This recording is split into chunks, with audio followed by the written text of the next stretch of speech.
नमो भगवते वासुदेवाय नमः। तो दोस्तों, मैं अंजलि कुमावत आपका वंदन करती हूँ, अभिनंदन करती हूँ।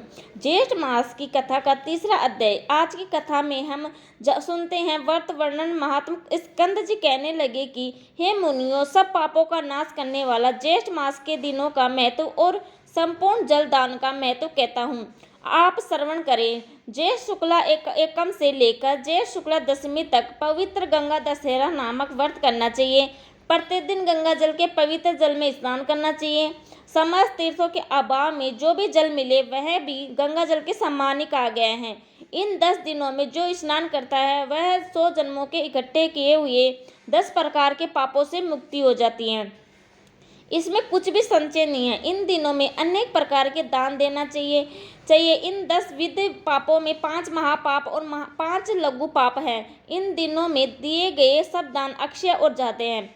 हे ऋषियों, ज्येष्ठ मास शुक्ल पक्ष के द्वितीय के दिन अपराह्न समय में प्रसिद्ध सम्मान नामक कल्प प्रारंभ हुआ। उस द्वितीय के दिन सम्मान नामक कल्प में स्नान, दान, श्रद्धा तथा ब्राह्मण भोजन कर्म का भोजन विष्णु के निमित्त जो भक्ति और श्रद्धा से करते हैं उनको कोटि गुना अधिक फल प्राप्त होता है। और ज्येष्ठ शुक्ला तृतीय के दिन पंचाग्नि साधक नामक व्रत प्रारंभ होता है। पंचाग्नि साधक व्रत का मास तप करने से मनुष्य समस्त पापों से छूट जाता है और तेज में सूर्य के समान हो जाता है। इसमें कोई संदेह नहीं है। इस तृतीय के दिन विशेषतः रंभा व्रत करना चाहिए। सद्वा विधवा सभी स्त्रियां इस व्रत को सौभाग्य सिद्ध करने के लिए करें।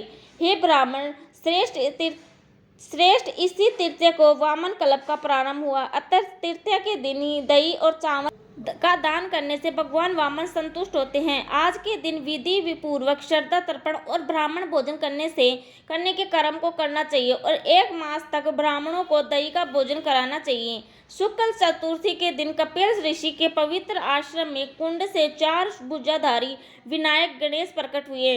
इसीलिए चतुर्थी के दिन भोजन न करें और सब लोग गणेश जी का महत्व मनाएं। पंचमी के दिन घी के पके हुए मालपुए आदि ब्राह्मणों को भोजन कराना चाहिए। पहले इसी शुक्ल चतुर्थी के दिन सती उमा प्रकट हुई थी। इसीलिए स्त्रियां इस चतुर्थी को सौभाग्य वृद्धि के लिए उमा पार्वती का विविध उपचारों से पूजन करें तथा गीत नाच आदि उत्सव करें। संतान की इच्छा को शुक्ल षष्ठी के दिन स्त्रियां जल, वस्त्र, पुष्प, सुगंध वस्तु, हवन आदि के द्वारा उमा पार्वती का पूजन करें। श्रेष्ठ शुक्ल सप्तमी के दिन ज्येष्ठ नक्षत्र के अंत में जो उमा का पूजन नहीं करता है उनके यहाँ दरिद्रता का वास होता है और इसमें संचय नहीं है। इसीलिए दरिद्रता से भयभीत मनुष्य को सप्तमी के दिन उमा का पूजन और दशमी के दिन विभव विस्तार के अनुसार गंगा जी का पूजन करना चाहिए, क्योंकि लोग पावनी गंगा दशमी के दिन स्वर्ग से अवतीर्ण हुई थी। अतः दशमी, एकादशी और बारस इन तीनों दिनों में एकादशी का व्रत साध्य कहा है। एकादशी का व्रत समस्त पापों का नाश करने वाला है।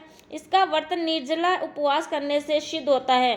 त्रयोदशी से लेकर पूर्णमासी तक 3 दिन का जो उत्तम व्रत कहा गया है यह व्रत सावित्री नाम से प्रसिद्ध ऋषियों का स्त्रियों को सौभाग्य देने वाला है। इन दिनों में वट वृक्ष के मूल भाग में जल सिंचन और वट वृक्ष के समीप महा यमराज सत्यव्रत और सावित्री का पूजन करें।